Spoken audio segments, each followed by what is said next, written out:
Make my own version of meatloaf. And to start off, we'll talk about the meat. Now, whether you're making meatloaf or meatballs, basically it's like the same recipe. They're just cooked a little bit differently. So for my meatloaf, I like to use 3 kinds of meat.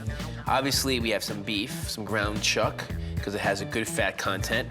Then we also have some ground pork and some ground veal. And the veal's sort of gonna lighten it up a little bit, so it's not so beefy. And we're also gonna add some vegetables to this. So to start off, we're actually gonna take some sweet bell peppers, some red and yellow peppers, and you wanna dice these pretty finely.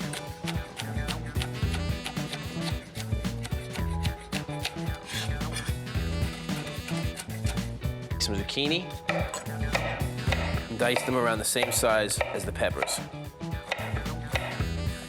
Some garlic. Okay. Now, all these ingredients are gonna go into the meatloaf, but before we do that, we're going to saute them first. Let's go to the stove. So we're gonna take a little bit of olive oil.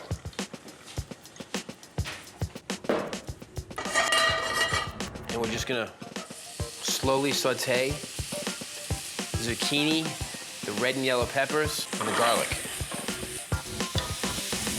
What I like to do is I like to season as I go. So we're gonna season the vegetables with a little salt and pepper. Now we don't have to cook these to death because, first of all, we wanna retain some of the texture of the vegetables. And also, it's gonna cook for over an hour in the meatloaf, so they're gonna continue to cook. We don't want them to turn to one of my favorite culinary phrases, mush. We just wanna take a little bit of the rawness out, bring some of the natural flavors out. Okay, let's go back over to our meatloaf station. Okay, I'm gonna put a little crushed red pepper. I like to call these pizza peppers, because when I order a slice of pizza in New York, I always put a little crushed red pepper on top. Okay, so our vegetables are done. And now we're going to bring our meatloaf ingredients. Remember, we have the beef, the pork, and the veal, okay, all ground up. And we have some Parmesan cheese.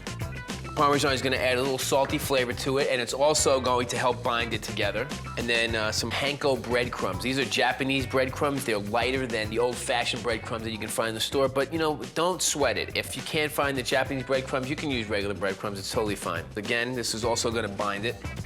I'm gonna crack a couple of eggs. And we're gonna whisk the eggs first. Pour them in here. Some ketchup. Some more salt and pepper. Our vegetables.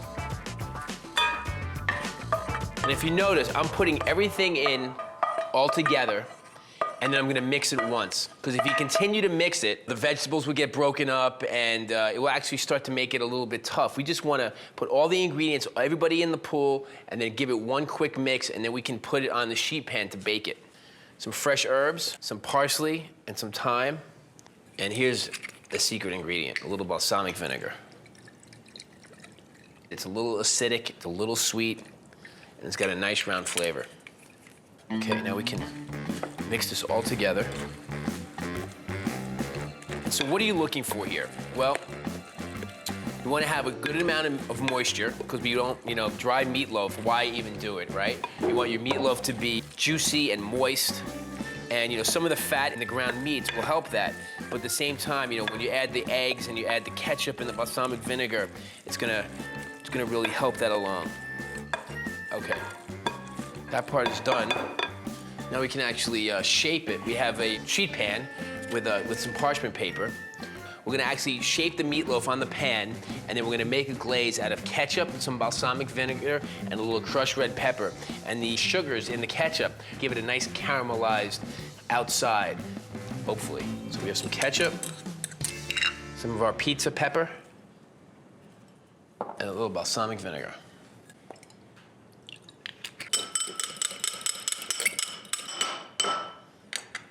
Okay, now we can shape our meatloaf. Any shape you want to do, it doesn't really matter. I mean, it's just going to bake in the oven, and when it's done, it's done. but you know, basically we like to shape it in a sort of a shape of a loaf. Kind of pack it in really well. Okay. Wash my hands. So now we're gonna take our ketchup and balsamic glaze, and we're just gonna paint the outside of the meatloaf with our glaze. Not too thick. You don't want it to be, you know, gloppy. You want it to have a nice thin glaze on the outside. And more salt and pepper. Let's go to the oven. 350 degrees for about an hour to an hour and 15 minutes. Should have perfect meatloaf, and it's ready to eat. Take our meatloaf out,